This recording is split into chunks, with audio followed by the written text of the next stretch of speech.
what is mental health exactly.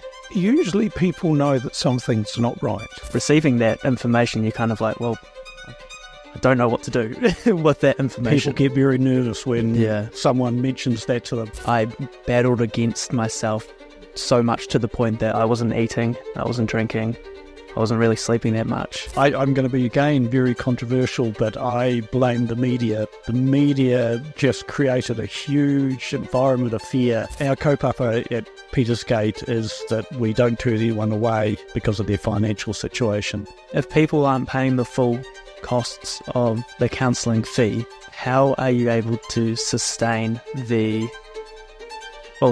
your work, being able to pay these counsellors? If someone listening to this right now is struggling in some way, what would your advice be to them?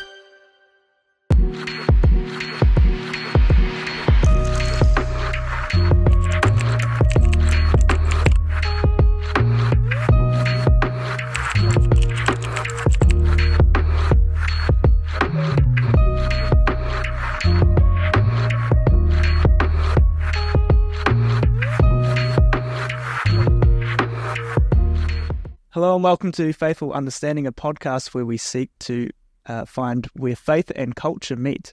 In today's episode, I am speaking with Mike on my left and Gray on my right. Both Mike and Gray work at Petersgate Counselling Centre, where Mike works as a clinical manager and Gray works as the business manager.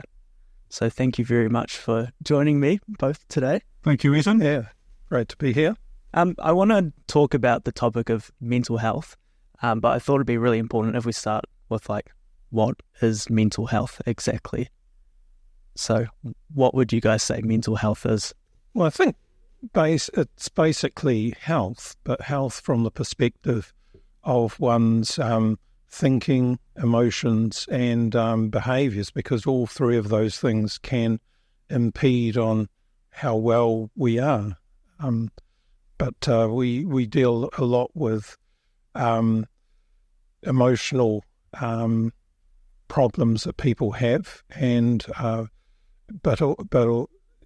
people's emotions and mood seem to be affected a lot with things going wrong in their lives, or not feeling that they are living up to their potential or something like that, or relationships go wrong. So that's what we're there for, to help at Petersgate with improving people's mental health. That was going to kind of lead into my next question, where if someone thinks that they might have a mental health issue and then they go and see a counsellor, let's say at Petersgate, what would that experience be like? Would they just be told what their problems are, or is it more of a processing and working through together to figure out what's going on?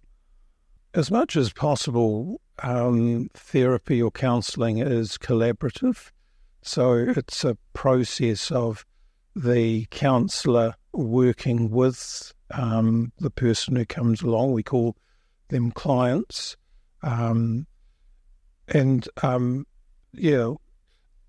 Usually people know that something's not right.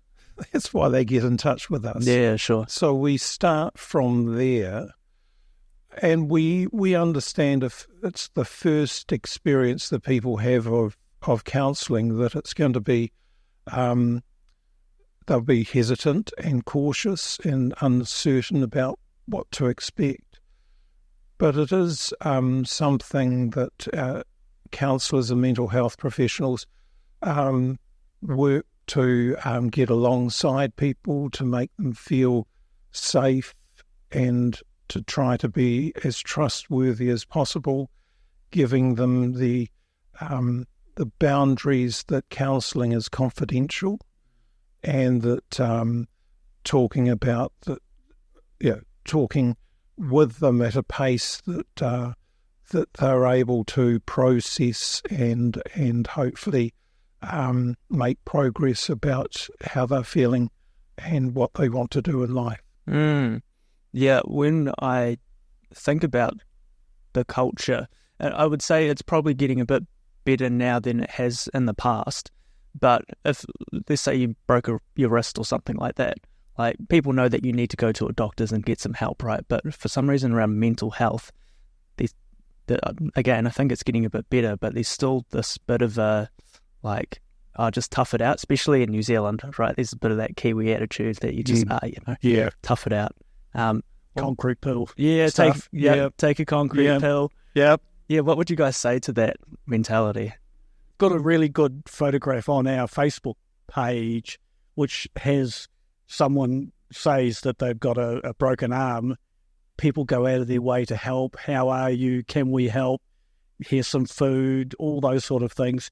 When someone says they've got depression or some sort of mental health, there's normally silence. Because a lot of people are quite afraid and they don't know how to respond to that, what questions to ask, and they don't want to make it worse. Yeah, sure. Yeah, I suppose if you have like a broken arm, it's pretty obvious, like, oh, they can't lift up things, they can't do these things. But if someone says, oh, I have anxiety or I'm feeling a bit depressed, receiving that information, you're kind of like, well, I don't know what to do with that information. People get very nervous when someone mentions that to them. And that's why you can see that people are really reluctant to say to somebody that they've got mental health issues, depression and anxiety, because it scares people, the normal layperson. Yeah. I think mental health issues are on a scale. I think everyone, our emotions and feelings are often the basis of if they get, like if we can always feel sad some days that we wake up or face things that we face our fears and feel anxious. And that's all quite normal. That's all part of being human and that. But when it gets to the point that it's starting to interfere with our life and that we aren't, we feel that life's not enjoyable anymore, or that we fear actually doing things, that gets to the point that if we just sit in our inability to do something, then we will stew in not feeling well. And that's the point where it's really important to feel that you've got someone that you can get alongside of, who understands you and accepts you. And I mean, you have to do the work. You have to get better. The counsellor can't just tell you, that you're better tomorrow, or you have to do the work. But I know for myself, I've struggled with anxiety all my life. And then in my 30s, I faced my first episode of depression. And I was actually in a parish at the time.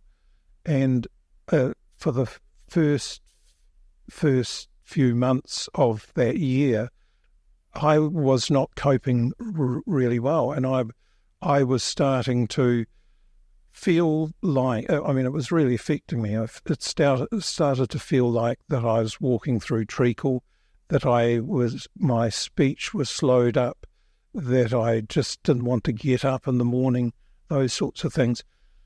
And it took some encouragement of my supervisor that I was seeing that I should actually go and see a counsellor. And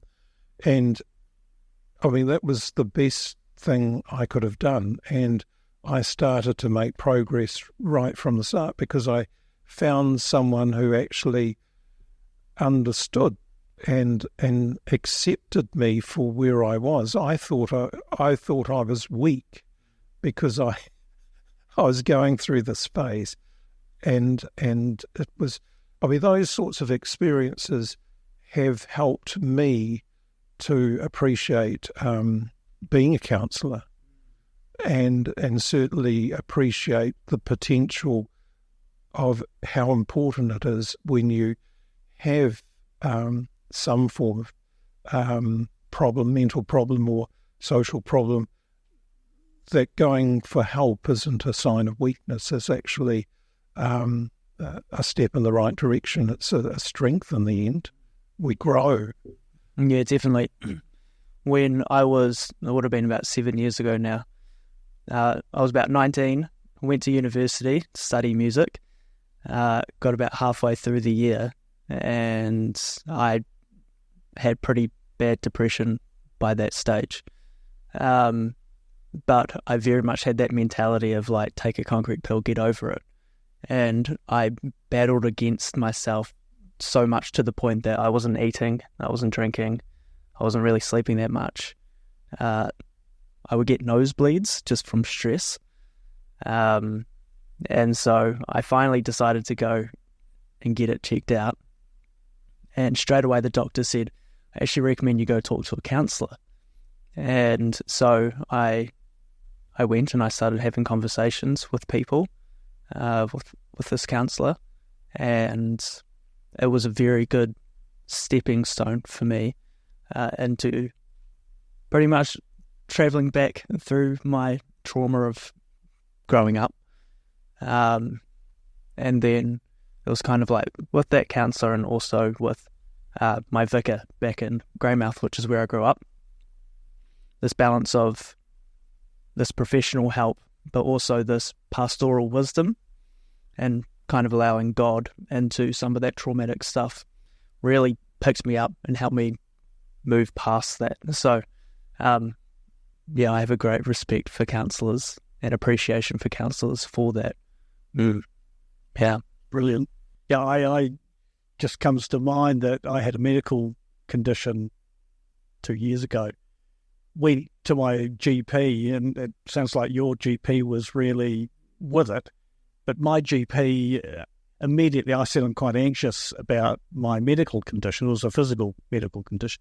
He immediately wanted to prescribe antidepressants. Right. And I must admit, I got really angry with him and said, I am not depressed. I'm anxious. I've got anxiety about this issue. And surely you would first discuss the non-invasive, the non-medical type situation, like counselling or meditation or mindfulness or taking up exercise or whatever beforehand. And so it can be, Yeah. so it's brilliant that your GP suggested counselling, because I think some GPs out there is pills and pillows, isn't it? They talk about prescriptions and bed rest. And I know that's a bit controversial, but it's counselling. I say that counselling at Petersgate provides a safe environment where people can talk about their emotions and get validated, really, basically, with their emotions. And it takes a lot of courage to come to Petersgate and ask it. Like a job interview, you're going in, you're coming in the door, you're meeting a person that you've never met before, and you're going to be spilling your guts and telling them your innermost secrets about your emotions, and it takes a huge amount of courage. And that's why part of my role as business manager is training, is recruiting the volunteers at reception, because they're the first impression, and we've got to make sure that our volunteers have a really welcoming, big smile and welcoming, and offer them a cup of coffee and make them feel as comfortable as possible. And then they go in for counselling, and they've got a safe environment that they can talk about their emotions to a professional person and get some validation of those emotions, that they're not going crazy, that it's quite normal that they're feeling what they're feeling due to their circumstances. Yeah. And everyone feels things differently on the same circumstances, but you have different reactions to things. So there's no one size fits all at counselling. So as in your role, when you say that no one size fits all, do you have to make sure that you have quite a sort of diverse range of counsellors? We've just in case we've got 29 counsellors, 28, 27? We've got, I think, 27. 27 professional tertiary qualified counsellors. There are some students. 10 of them are students. Yeah. They're undergoing their training, tertiary qualification. And they come from all sorts of different modality, person-centred, strength-based, narrative. So we can cater at Petersgate for individual needs. But it is one of the things that I try to, in taking on new counsellors, try to keep that idea of having a broad balance of the sorts of approaches people use in counselling, as well as diversity of culture and experience. Even though there are much more women than men, it's important to have men on the staff as well. So, having a broad section, but that reflects society as much as possible is the best that I think, to go and to establish our staff, build up our staff. Yeah. Mm. So I want to understand a little bit more of the history of you two and how you and why you decided to go into work in counselling. Maybe, Gray, if you would like to start. Well, I haven't been involved in counselling. Well, my career has been in social services, basically in the health sector. So I started off, I've only had about 4 jobs in my whole career, and I started off at ACC. And I can't think what year, this is probably way back in 75. Crawford makes me sound old. But I was there in ACC for 15 years. I started off as a cadet in their management cadet. And over that time, I was the manager on the West Coast in Greymouth. Okay. Loved my time in Greymouth. Cool. I was there for 4 years. And friendly place. It's I'd spent some time in Timaru, and then I went to Greymouth and on Mackie Street. By PSIS there. Very good. Manager there. So loved my time in Greymouth. But then I joined victim support. I was the manager at victim support, dealing with victims of crime, accident, emergencies there. Then I was manager at the Cancer Society, dealing with survivors of cancer, basically. And then I was at the manager of social services at the Christchurch City Mission. So I was there for 15 years in that role before coming here, basically, to Petersgate. So I'm semi-retired. I only work 25 hours a week, and my afternoons are golf and...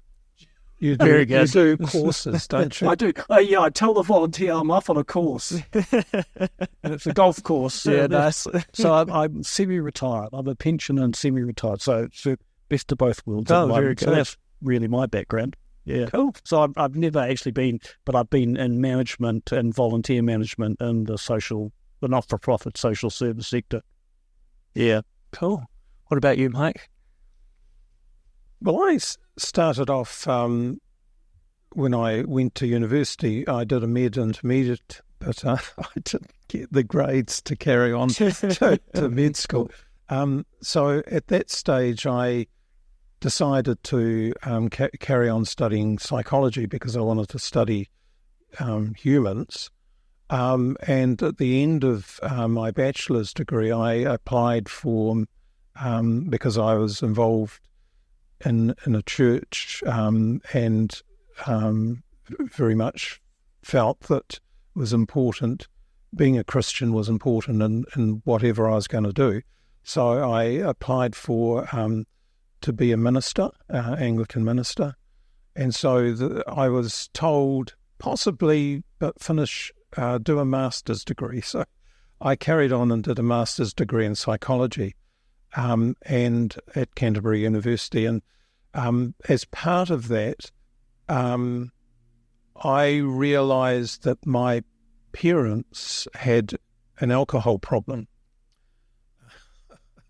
It's amazing how you can grow up in a family and think your family is normal because you don't compare yourself with others, or you just assume that normality is what you grow up in. But I became aware that I was in a family affected by alcohol. There was a course in the psychology department at that stage called, as well as the master's degree, a certificate in alcohol counselling.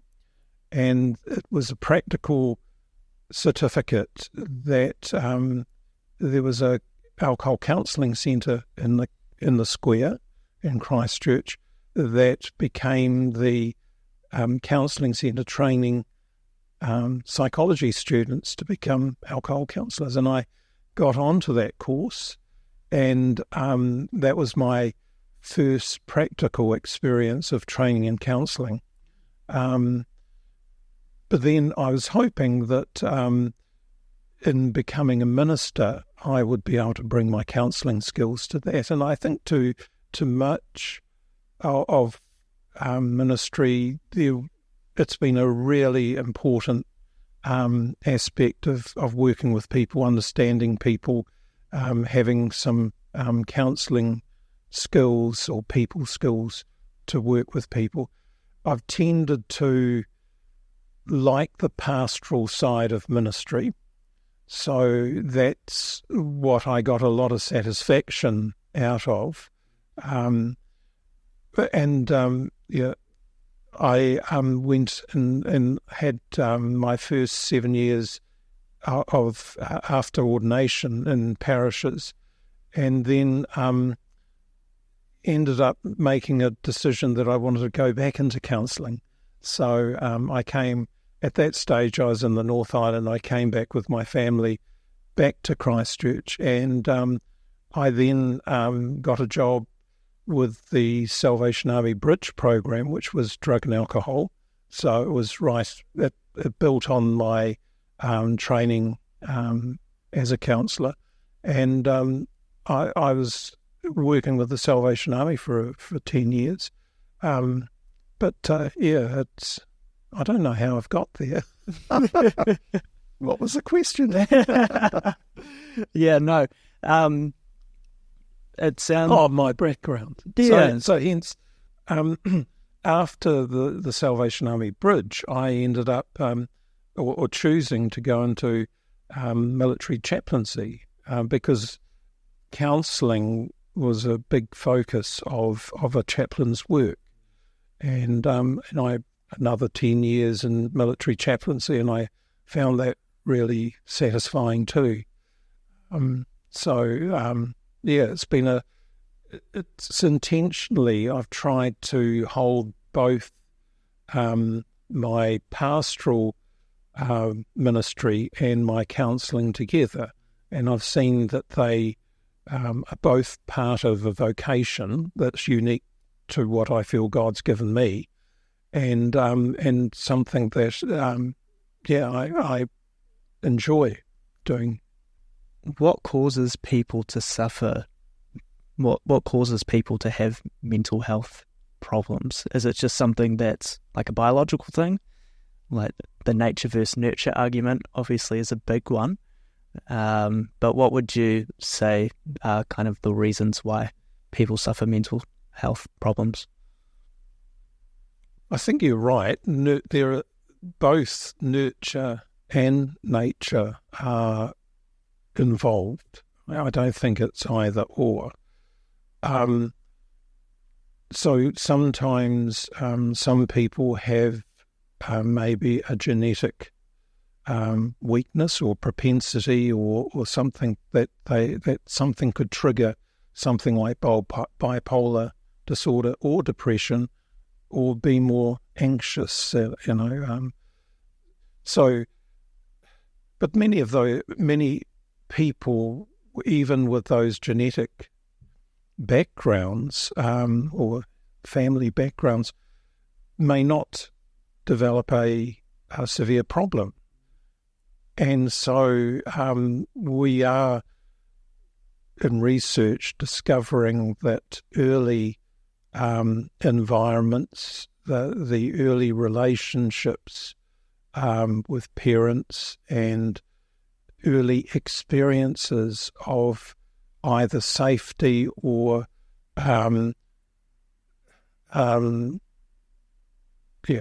events that could be a sense of a lack of safety or trauma can set one up or trigger lifelong struggles with certain mental disorders or certain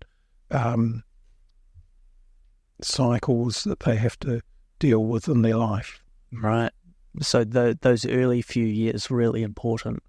Oh, so important. Even in just for normal, I shouldn't say normal, who's normal, but for all people, our early years, there are good conditions that we can best set up people's lives, and that is with love, with trust, with security, with warmth, with pride in terms of family and where you come from, knowing who you are, and also I believe a faith, bringing people up to have faith in a higher power and to God, but also faith in themselves is so important. They say that the first 1,000 days in anyone's life is the building blocks for the person. Right. Yeah. Show me the child, show you the man, sort of. But that first 1,000 days is essential. First 3 years of anyone's life is just builds the whole foundation. And I talked about, we were talking about genetics and nature, nurture and stuff, and I heard a really good analogy that genetics loads the gun and your environment pulls the trigger. Right. So basically your genetics gives you a predisposition to whatever, alcoholism or gambling addictions or any sort of addiction, but it's your lifestyle that can trigger that predisposition to come out. Sure. And of course, some people have genetic or predispositions to resilience and an attitude that gets them through life without facing too many unfortunate events. So we don't know what in the gamble of life what we're going to be given with. Yeah, for sure. What are the most common troubles you guys see at Petersgate when people come in looking for help? What are the most common things that you find?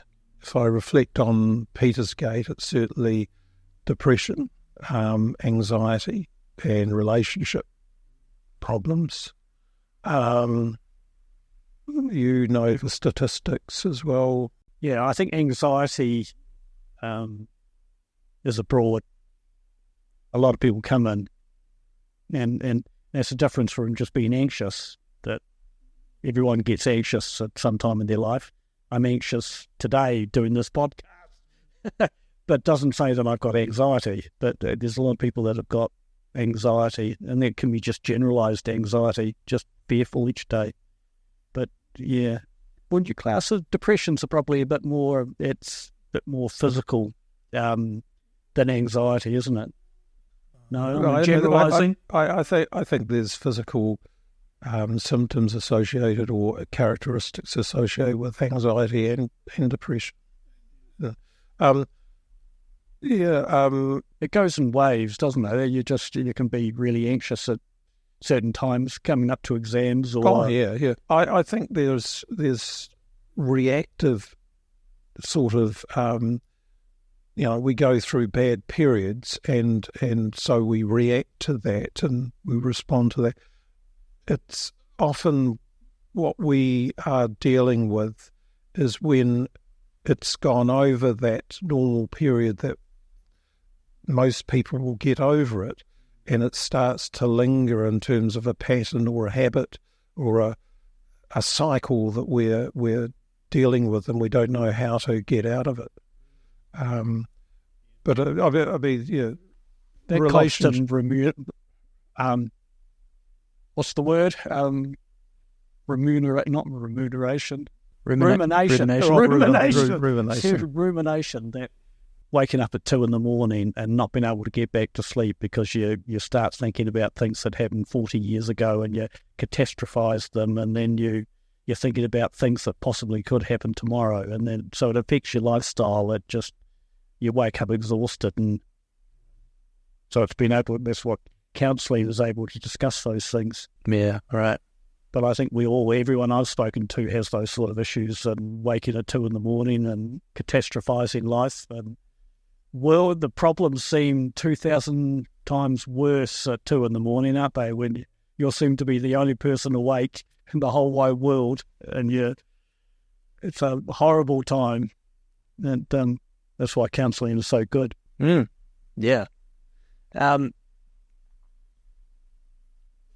What story or situation that you have heard a client go through has actually shocked you the most? You don't have to give too specifics if there's privacy stuff. See, I don't deal with clients, so I wouldn't have a story. Sure. There are traumatic events that people have gone through which are terrible. What human beings can do to one another is awful. And a few weeks ago, in my sermon, Petersgate sermon, I talked about some of those traumatic stories that I'd heard from some of my clients. But I know one of the things that often that all counsellors have some nervousness about or caution about, and that is facing people who talk about suicide or may have tried to take their lives. In those situations, I mean, risk of harm to oneself, whether it's self-harming or suicide, but suicide, taking one's life, it's a life and death situation, and you feel very responsible working with someone who's facing that, and sometimes so helpless. There's a process that we try to train in terms of train our counsellors in to assess the level of risk and then to make a safety plan and put safety people and maybe even a respite care around people who are really at risk, and make sure that medical help is on hand for them. But it can also be in the situation when you fear for someone else that you know are in the family situation. It could be children who may not be intentionally victimised by something, but they could well be at risk of neglect or harm. Those feeling responsible is one of the things that goes with counselling, particularly around risk. Yeah. Like you said, counselling's very much a collaborative process where it's not just the counsellor telling the client how to solve all their problems.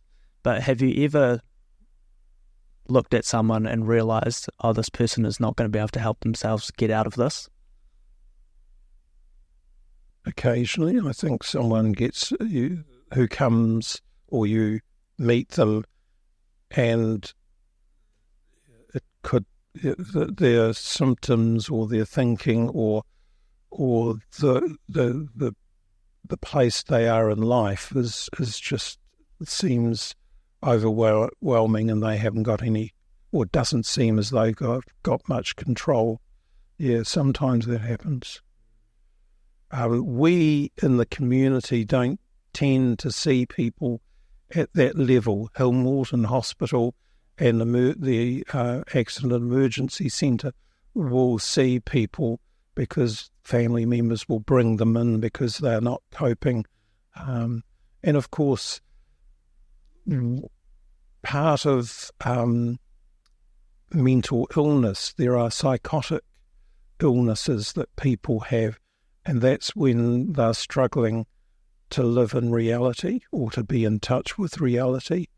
And, people who are going through a psychotic episode or a psychotic break, they're not in control of their life. Often, risk can be very high for them. So, yeah, you do need safe places, whether it's Hillmorton Hospital or respite care or medical or nursing people around people to keep them secure. As people who work in the mental health industry, do you guys receive counselling yourselves? Because obviously being exposed to a lot of traumatic situations and events, do you find that yourselves or other counsellors actually need counselling themselves just to help them process everything? It is usually part of people's training that we require for self-reflection and self-understanding to do some counselling. I have, from time to time, had counselling myself. We all, as counsellors, require professional supervision, and there's an element of counselling in supervision in the sense that the supervisor helps the counsellor to be self-aware and whether there are things happening that they need further support in. It's not always easy. I know for myself, I've just gone through a major grief, and I've been thinking to myself, I could do with doing some counselling, but actually taking the step to do that isn't easy. And I see myself as what other citizens would face. Financially, it is money that you have to get out of the budget to do it. You have to find time, and it sometimes interferes with the time of work. So it's not easy just to make a choice to do that. And I suppose that's not just with counsellors; it's with anyone who's in, working in the community. But I think there's also that element. I am a counsellor.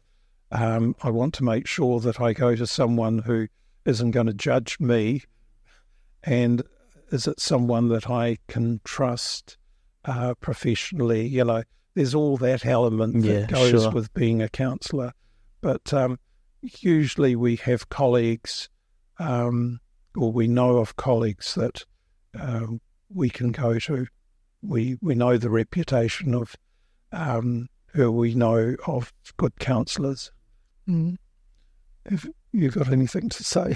No, I'm just sort of thinking that, my time at victim support, we had supervision and support because you'd see the aftermath of cot deaths and suicide, and so you wouldn't be trying to prevent it. It would be after the event, and hugely traumatic situations for the family. There's a lot of anger and grief and disappointment and all those sort of things. But here at Petersgate, which I don't, as more the operations manager, don't have the same dealings with clients as Mike does, but I know there's a huge peer support. We've got some wonderful counsellors.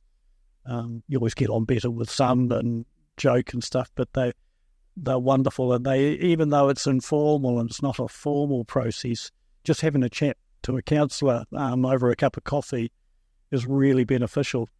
For me, it is. I think that is part of life, which counselling adds to when needed. But the healthy part of life, if we've got connections and people and friends and family around us, we often can feel the support or get the help that we need within those natural connections.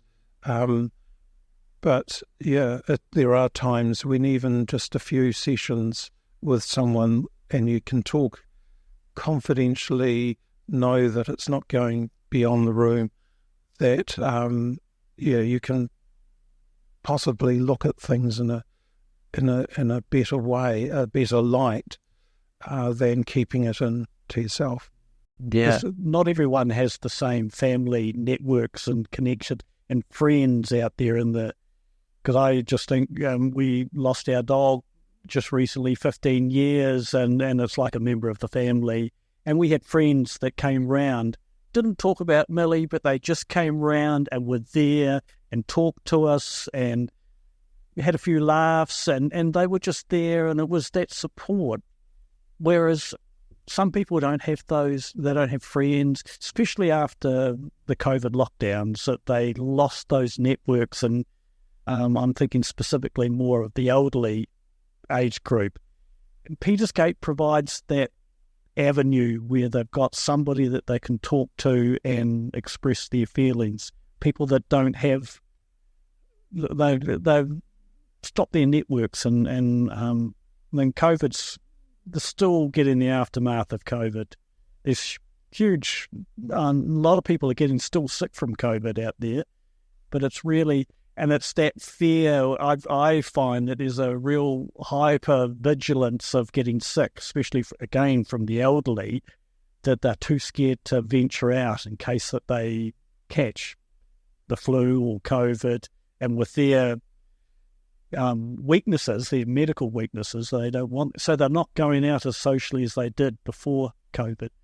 So Petersgate provides that avenue where they can come in and someone will listen to them and validate their emotions. Yeah, wow. Yeah, there's something I didn't really think about too much was, well, two things. One, I guess the demographics of people that come in for counselling. In my mind, I'm just thinking young people because that's my experience, right? But yeah, also COVID, it's something that obviously you still kind of hear about it every now and then, but it's very much out of the spotlight, and the effects of COVID that it's had on people's mental health is still ongoing. I'm going to be, again, very controversial, but I blame the media out there. The media just created a huge environment of fear out there. The headlines were all about the morbidity rates and the fatalities, and it was all the negative stuff. And it created a huge amount of fear, created people a lot of loneliness because people didn't venture out. And it's... But the main demographics, when you're talking about it, I think I've just done the stats, it's about 50% are between 20 and 40. Okay. So the majority of clients are coming in that age group. And I think it's about 6%, only 6% of the 60 plus. But I think there's a huge unmet need out there for the older. And so I've done an article, and we're advertising and keeping on through Age Concern and trying to promote the benefits of counselling with the older set. But then again, we've got the younger, their classification as friend of a friend is someone on Facebook that they link into that they probably have never met physically, but because I know I've talked to young people, especially in victim support, and they say they've got 50 friends, but they're all Facebook friends. It's a different generation to our generation, Mike, that we had 6 cents to use the public phone, didn't we, when we were kids? And that was the only way of communicating with your parents, is the public phone boxes down there. But now just that social media creates, and that so-called utopian world that they'd like to portray to all their friends, and which other people feel that they can never achieve, so they get very anxious and depressed. It's this social media is creating a lot of problems out there in the community. And I know that's progress and modernisation, and I sound like a grumpy old man, but it's... No, but I think of it's really, I mean, it's real things. A lot of people that I've talked to that have a lot of anxiety, and they have a lot of sort of body dysmorphia. They spend a lot of time on Instagram scrolling through other people's photos, and it's just constantly comparing themselves to what they see, and that's what creates these problems that they have. Before we continue, I just want to take this opportunity to talk to you about our online prayer ministry. When I'm going through a hard time, or people I know are struggling, I always turn to prayer, whether that be my own personal prayer or asking someone else to pray over me. Philippians 4 says that through prayer we are to let all of our troubles known and that we will receive the peace of God. We have a prayer team standing by who are ready to help you in your prayer journey. In the description below this video we have a link to our prayer request form which you can fill out, which tells our team what you need prayer for. As prayer is a very personal experience, we keep all of this highly confidential, which means your prayer is only shared between you, the prayer team and God. So if you need prayer, I highly encourage you, click the link in the description and fill out your prayer request form today. So how does your guys' faith contribute to your work that you do? Well, I feel that for me, faith is so important just to be human, to feel that I'm in a relationship with God and that this world is meaningful, that I'm here for a purpose, that purpose has given me a unique vocation. And I look at vocation in terms of that we have a purpose to contribute to this world rather than, to do with ministry or any particular work, but that we fit into the jigsaw puzzle of this world. It's just part of my work, whether I'm a counsellor or not.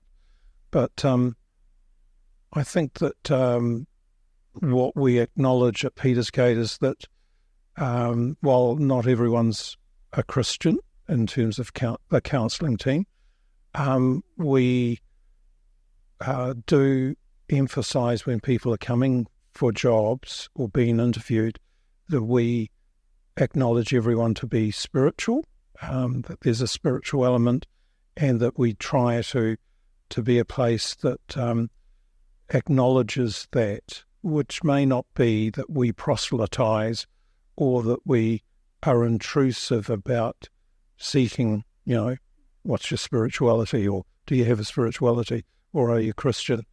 But that we're open, particularly as Christians, to the topic when it comes up, or to raise it if we see it as part of people's potential self-growth. And it's also contributed in New Zealand that Maori culture, we acknowledge takes the spiritual in terms of this universe as really important. So it is helpful to be culturally sensitive too. Yeah, it was difficult when you were putting these questions, and that was the one that I could find the most difficult, because personally I'm not a practicing Christian. I have this spirituality. Googled before I came out here, and I would probably class myself as agnostic, so more neutral, but I definitely believe in the Christian ethos. I'm working for the City Mission, working for the Anglican Church there, and working for Petersgate. That Christian ethos is very important, and it's a really important part of society for that spirituality and that connectedness of, because you can be involved in a church but not be a Christian, but you've got that social networking and community. It's belonging to a community. A church is a community, and that really came to mind after the earthquakes when there was lockdowns and churches. I know in the City Mission we went out to all the churches and set up food banks in all the halls all around Christchurch, and it became a community hub, and that's where I definitely think. So I believe in the ethos of Christianity and churches and being as part of community hubs, and I definitely believe in that. But yeah, I wouldn't say I was a practicing Christian, so it really doesn't have the same focus as probably what Mike said in the faith side.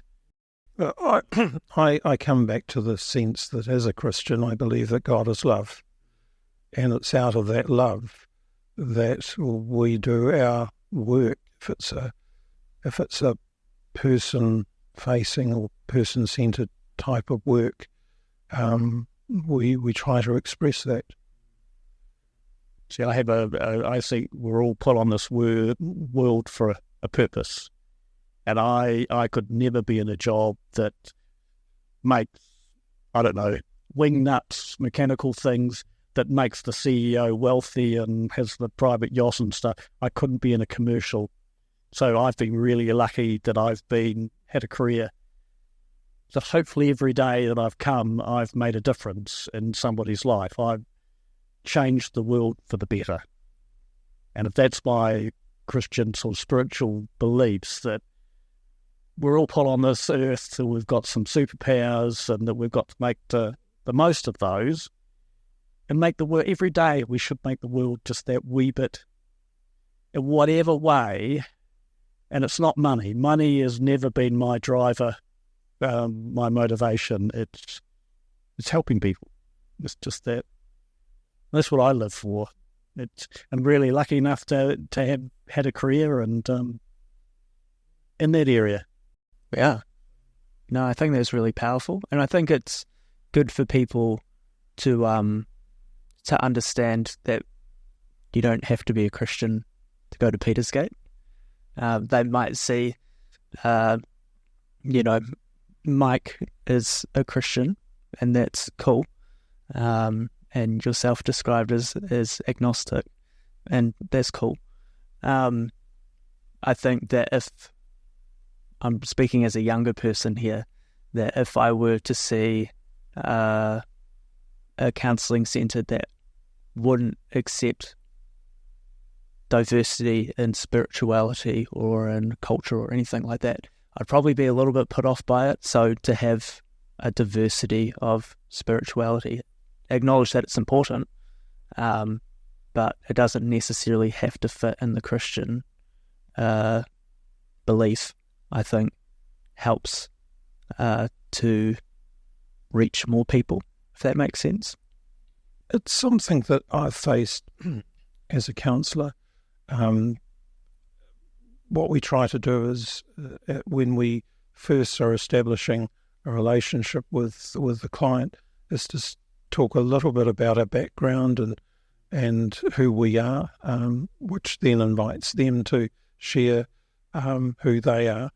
But in my story, I talk about that I am a church minister, not in parishes at the moment.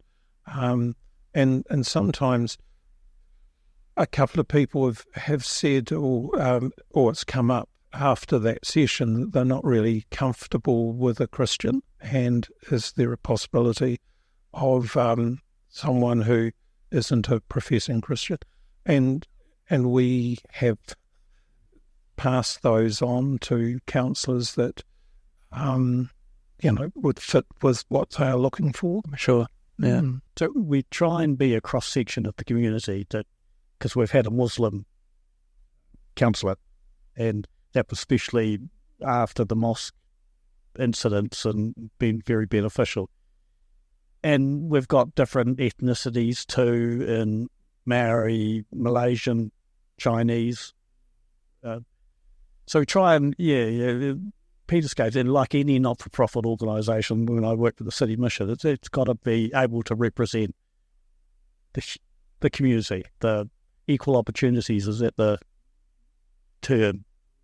But for anybody, that part of our mission statement is that we accept anyone that presents, regardless of ethnicity, creed. What's the term? There's 3 or 4, isn't there?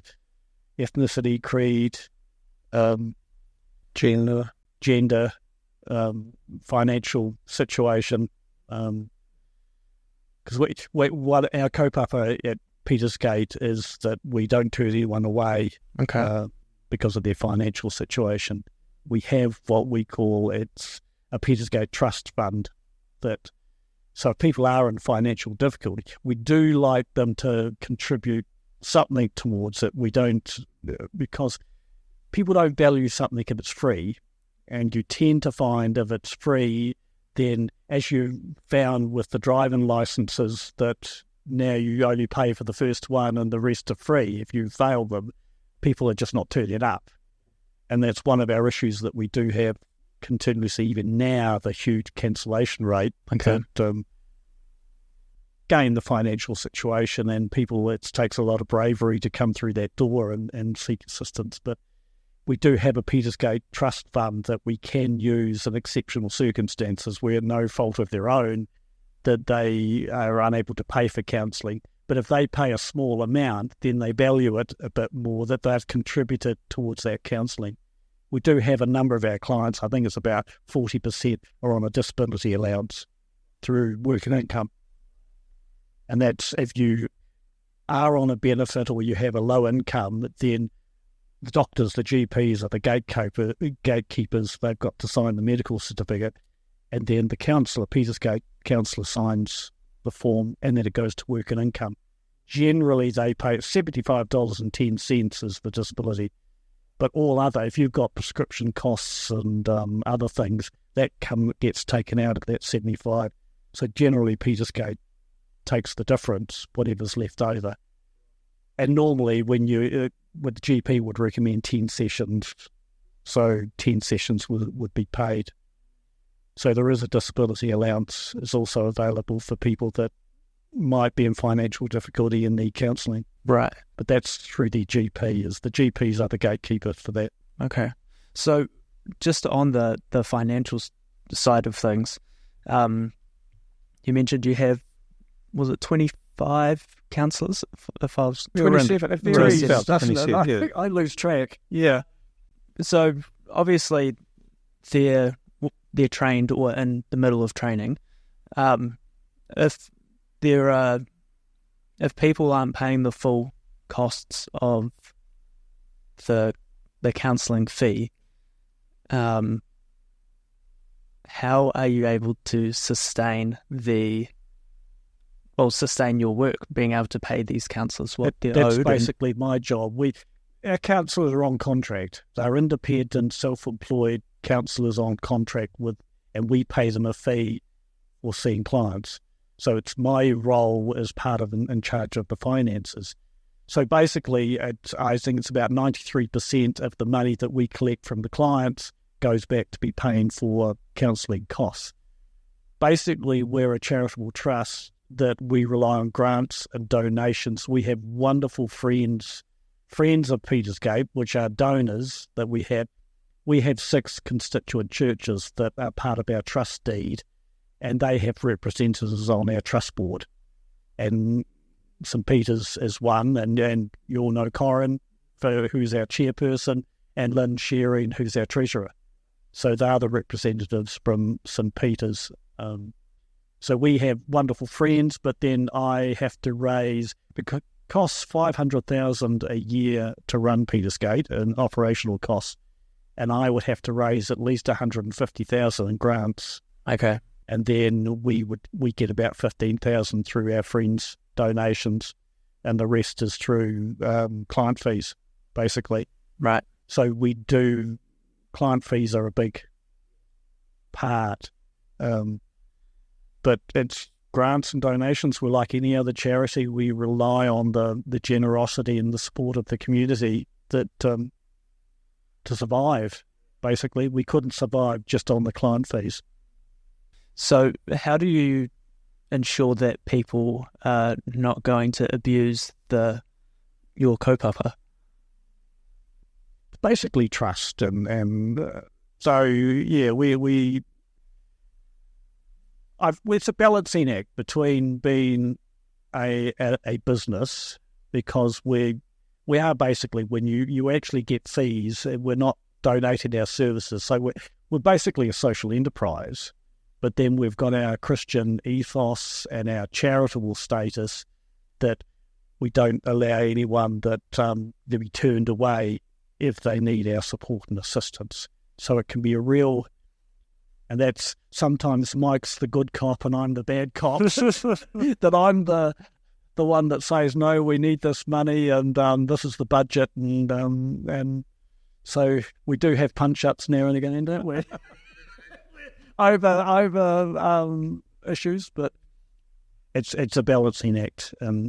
But we have staff salaries. We've got 5 staff, part-time staff. There's salaries, electricity, rent. There's bills to pay. And why it's lovely.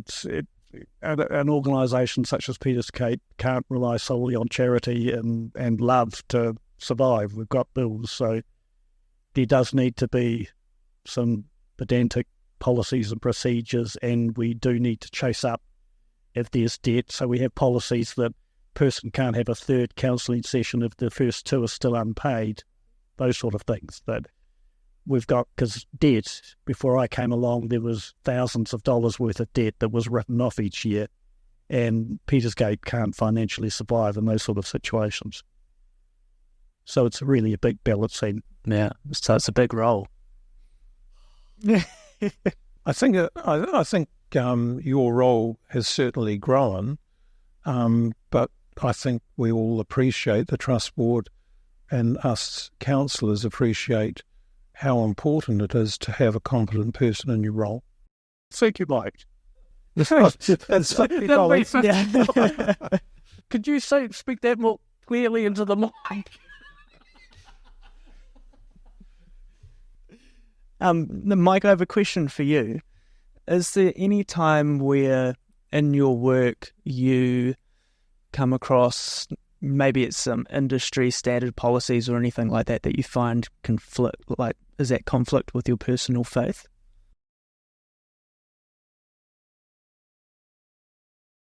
I think there is. Nothing comes to mind, but we've touched on, or Graham mentioned how important, being a person-centred person compared to money-centric person in terms of one's work or outlook in life. I think we face those sorts of things, and one of the things of being in social services is that in some way we have to be an advocate for social justice or economic justice or things like that. So, I mean, where it's not necessarily illegal, it is challenging, and that we sort of have to take sides. So there are those elements of our society, and we come up with what's normal or acceptable, which demeans, being human, and may cause mental problems or cause economic problems. There is another perspective that being a minister, sin is such a big element of, the ethics in that, whereas being a counsellor, it is around about risk and acceptance for where people are at. So the judgmental element, which is part of, I suppose, Christian ethics or scriptural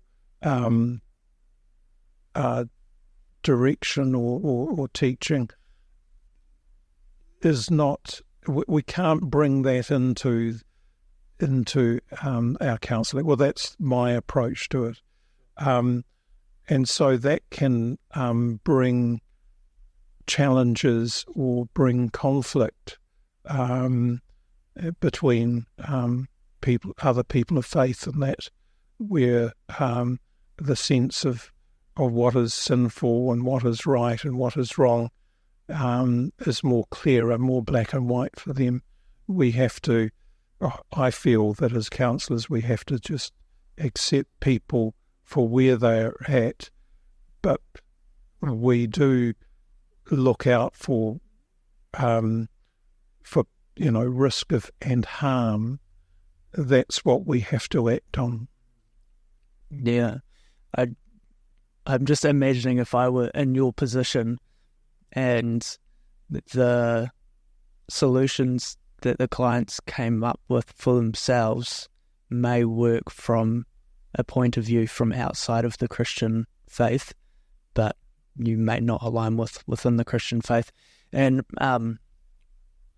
it makes me think of in one of Paul's letters, I can't remember what one it was, but he pretty much says when Christians are to judge, it's pretty much keeping other Christians accountable.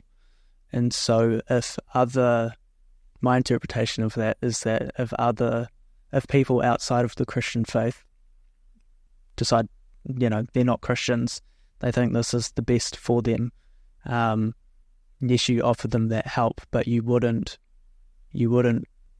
put that same accountability on them as you would another Christian. Yeah, I think that is a good rule of thumb, I think. I think that it is about, I think in that scripture there is a sense of being in a right relationship with your own conscience and with the conscience of other Christians, and not to overstep the mark and forcing others against their conscience. I think that there is a respect of where people are at is really important. But I do think that within our counselling environment, we do have to be accountable to the law. And even though the law may be more liberal than Scripture, I don't think I should be condoning or at least not challenging people who are actively or planning to break the law. Yeah. If someone listening to this right now is struggling in some way, what would your advice be to them? I know it's very general, but we don't know what people might be going through that are listening to this. So I think if there's someone that they trust to go to, it could be a minister, it could be a family member, it could be a friend, but certainly in terms of health, mental health, one of the first people one should think of going to is your GP. And if you want to look for counselling help, if that's what you, even just to try it out, go on the internet, and Petersgate has got a website and there's a portal, and other counselling agencies or counsellors are on the internet with their contact details. It's that I was going to just recommend, if there are any kind of debate end of thinking about mental health or counselling, go on our website, www.petersgate.org.nz. It's got bios of our counsellors, of all our counsellors, photographs, and it's got you can make an appointment. We've got a referral coordinator, Donna Drummond, so she's the pivotal point. So once a person puts in an application for counselling, then she contacts within the next couple of days, has a chat to somebody, talks about the issues, and then if they haven't seen a counsellor that they'd like off our website, then she allocates the most appropriate counsellor at the most suitable time between the counsellor and makes the first appointment, basically. Also negotiates the fee, discusses the financial, because we have a range of fees. If you're not a DA or don't come under the Petersgate Trust, then our minimum is $80 and our maximum is $150, but that's based on your income. So that makes us slightly different from other counselling services. The fees, Donna would discuss your financial situation with you and actually ask you, what do you feel you can afford for counselling? And then that can be negotiated at the start. But the website has got a very crude questionnaire at the front that you can put your symptoms in, and it comes out whether counselling would be not scientific, not medical, but it gives you a basis of put your symptoms in. Are you not sleeping? Haven't you not slept for 3 or 4 days? Are you ruminating about issues? And then it recommends that you should have counselling. So I would advise people to go on our website, have a look. It's got some blogs. I've written blogs about mental health issues are on there, questionnaire, and people can just put in their details. It's a lot easier rather than ringing Petersgate if you put your details, because then you're actually putting in your personal details. So there's no third party that can get the cell phone or the email address wrong. Sure. And you put it in yourself. And then Donna will be in contact with you in a couple of days and have a chat to you, basically. And then she can talk about what is available at Petersgate, our counsellors, the counselling services, and see whether it's a fit. And there's no harm in Donna giving you a ring and having a chat, basically. And then if it's not your cup of tea, then that's where it'll stop. But then she can organise the most appropriate fee and the most appropriate counsellor and the most appropriate time for that counselling. But if it's more than what discomfort that people are dealing with, or concerns that people are living with, if something terrible has happened, a trauma, or they feel that they're breaking down, not coping with life, then certainly either go to the GP or go to accident and emergency and talk with. They've got on-duty psychologists and mental health nurses there as part of crisis resolution, and they will talk with people and get the help that they need. I know there's a lot of bad publicity about waiting times at public hospital system. But I'll also recommend the telephone Youthline and Lifeline, and there's also a Need Help 1739 or something. There's a Need Help telephone line. 1737. 1737, yeah. Some numbers like that. But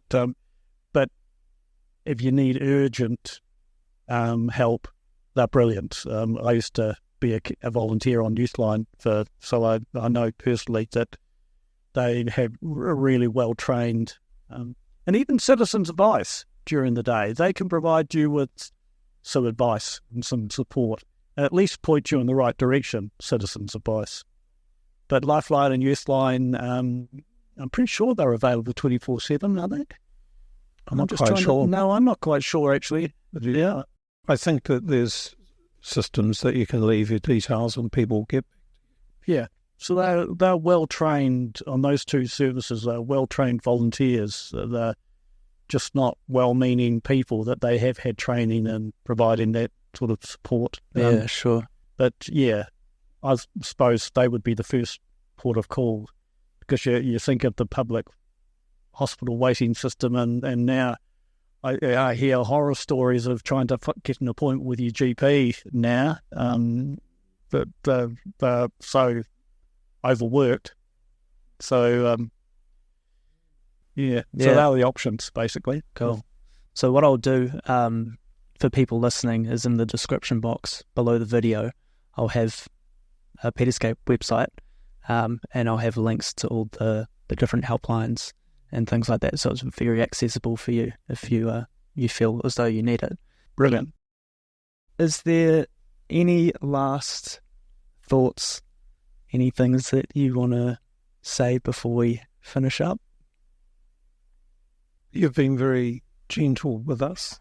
Thank you very much with your insightful questions, but the way that you've asked the questions, I appreciate what you've done and doing through these podcasts.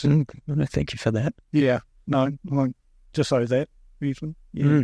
Cool. No, that was what I said before. I just put in a plug-in for our website. If people got any questions or any curiosity even, or think that they might have some sort of mental health issue and just want some answers, then go on the website.